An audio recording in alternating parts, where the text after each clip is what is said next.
first graders, it's Mrs. Kemp here, and today we are going to read the last chapter of The World According to Humphrey. This is chapter 15, and it is called Happy Hamster Day. In December, things in room 26 really began to change. For one thing, it got cold outside and a little chilly by my window. In the early morning, frost pictures would appear on the glass. One picture looked like a big snowflake. Another looked like a lion. Scary. Still, it was nice and cozy sleeping in my house. More snowflakes appeared, not real ones, but cut-out paper snowflakes bordering all the chalkboards, and there were snowmen made of fluffy cotton and pictures of candles and packages and sleighs. The holidays were almost here. Christmas and Hanukkah and Kwanzaa. There were songs to be sung and presents to be wrapped and a big 2-week vacation to come. The weekend after Thanksgiving break, I went home with Pay Attention Art.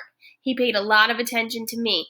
But sometimes, not every night, during the week, Mrs. Brisbane would take me home to see Mr. Brisbane, and he'd put up his obstacle course, and we'd laugh and squeak and have a wonderful time.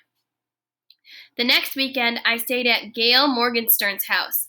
Friday night was really nice because she convinced her mom to let me watch while she lit the menorah for the family, and the food was yummy. I was glad that Mrs. Brisbane didn't take me home every night. For one thing, if I ran the obstacle course every night, I'd probably waste away to nothing. For another thing, I wouldn't have been able to see Aldo. Aldo could now balance the broom on his head.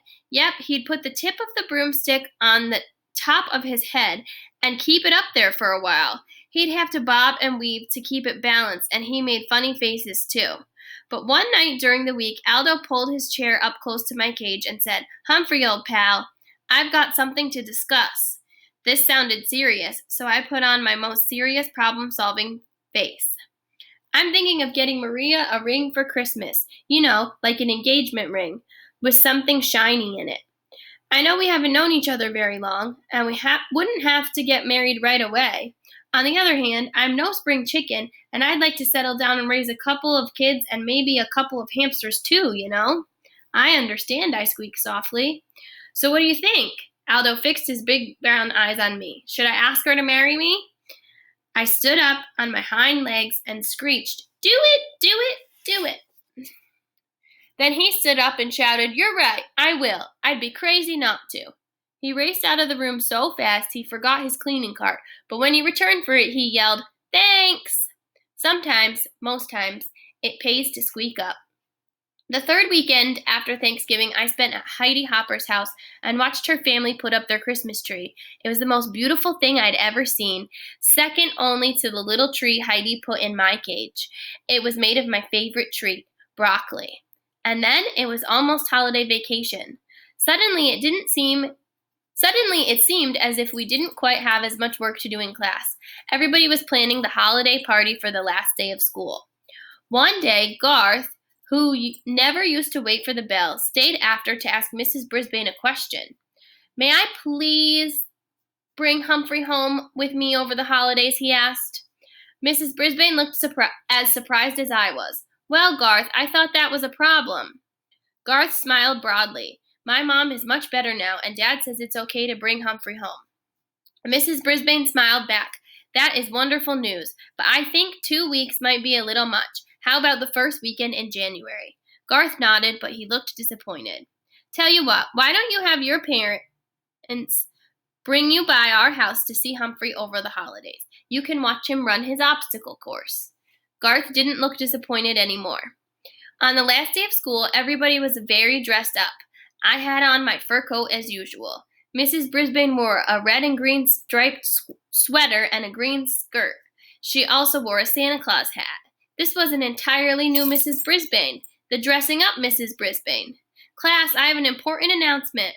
We're having a surprise visitor this morning before our party, so there'll be no vocabulary tests today." After the cheers died down, Mrs. Brisbane went out in the hall and waved. A minute later, you'll never guess who entered the classroom. Mr. Bert Brisbane. He was wearing a Santa Claus hat too. He looked a lot better now. No gray stubble or wrinkled pajamas. On his lap he had a large box. Mrs. Brisbane introduced him to the class and they all applauded. Then he told them that his surprise was actually for me. First he pulled out something like my cage, only bigger. This is my gift to Humphrey. This extension attaches to his cage and makes it bigger. Now, you're all going to help me build Humphrey his his holiday present, his very own playground. The kids squealed and giggled and clapped, and I couldn't hold back a big squeal of my own. I could keep my homey cage with its lock that doesn't lock, but I'd also have my own park to play in. Mr. Brisbane gathered my classmates around the big table and explained his plans. Mrs. Brisbane unloaded the pieces. First, there was a seesaw, then a tree branch to swing from, a big jungle gym, and 2 ladders, one to climb and one to walk across like a bridge. My. Saya held me while the other kids worked on my cage. She patted me gently and murmured comforting words. Meanwhile, Mr. Brisbane patiently instructed the children as they arranged the pieces. He even made sure everyone got a turn.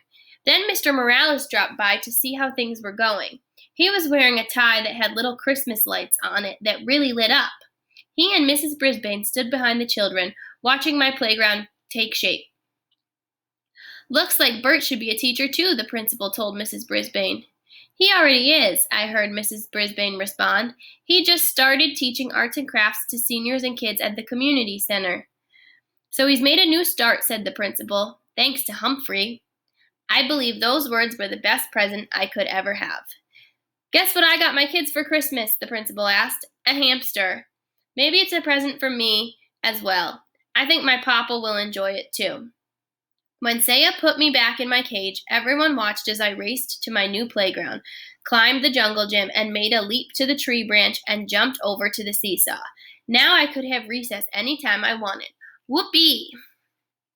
Just then, the room mothers arrived with cupcakes and juice. While they passed the food out, Saya and Miranda slipped quietly out of the room. A little while later, Mrs. Brisbane announced that she had another surprise, gifts for the class.